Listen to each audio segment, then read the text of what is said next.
Why do we let other people's words control us?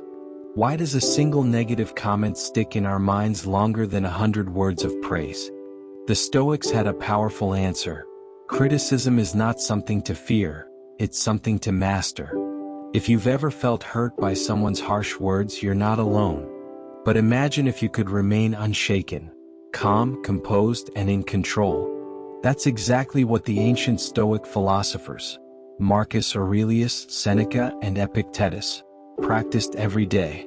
Stoicism is a philosophy built for resilience, and today we're going to explore how you can apply it to handle criticism and hate with wisdom and strength. Let's start with a truth that most people overlook. Criticism is inevitable.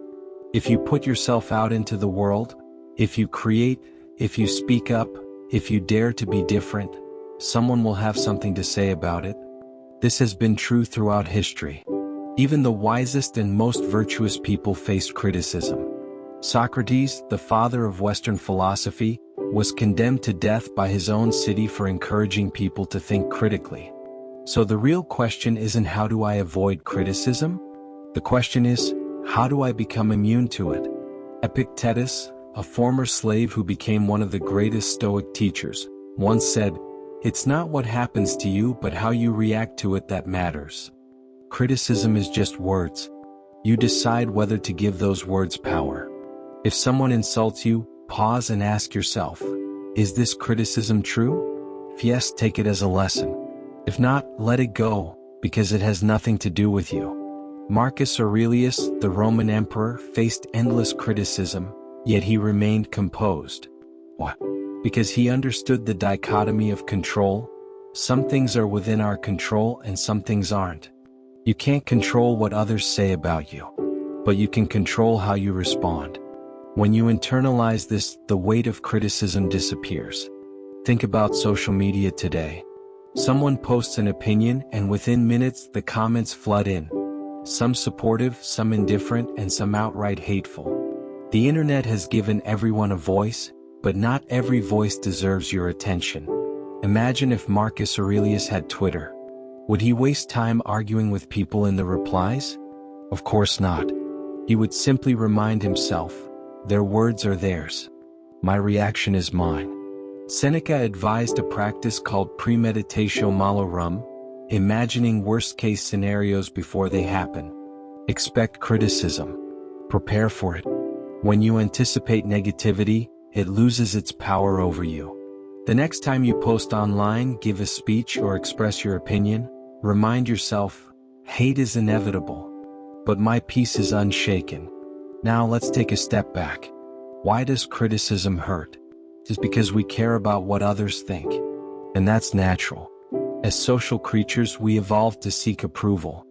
Thousands of years ago, rejection from the tribe meant danger. It could mean exile, isolation, or even death. But in today's world, criticism is rarely life-threatening. The real threat is our own reaction to it. When Marcus Aurelius felt overwhelmed, he imagined looking down at the world from above. From this grand perspective, the insults, the petty words, they seem insignificant. Try this yourself. Picture your critics as tiny dots in the vastness of time and space. Does their opinion really matter in the grand scheme of things?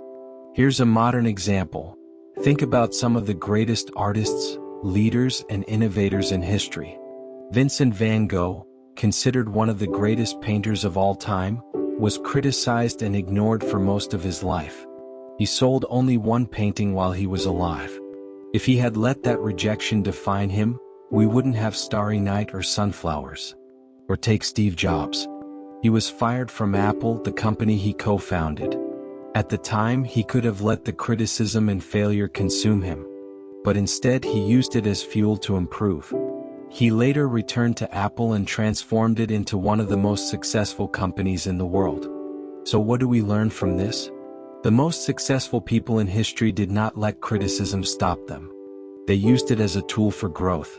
Seneca taught that when others attack us, we have a choice, to react with anger or to respond with virtue. A modern example?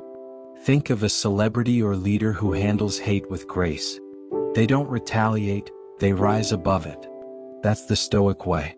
The next time someone criticizes you, see it as a test of your character. Respond with wisdom, not emotion. Here's a practical exercise you can try. The next time someone criticizes you, instead of reacting immediately, do this. Pause. Breathe. Ask yourself, does this matter in 5 minutes? 5 days? 5 years? Most of the time the answer is no. And let's not forget humor. Sometimes the best response to criticism is to simply laugh. Diogenes, a famous Cynic philosopher, was once insulted by someone who said, "You are nothing but a dog." Diogenes calmly replied, "Yes, and I wag my tail at those who are kind to me and bark at those who are not." A witty, unbothered response is sometimes the best way to show that criticism holds no power over you. Now let's address a deeper fear, the fear of looking foolish. Many people avoid taking risks or speaking up because they're afraid of being judged. But here's the truth. No matter what you do, someone will always have an opinion. If you succeed, some will call you arrogant. If you fail, some will say they knew it all along.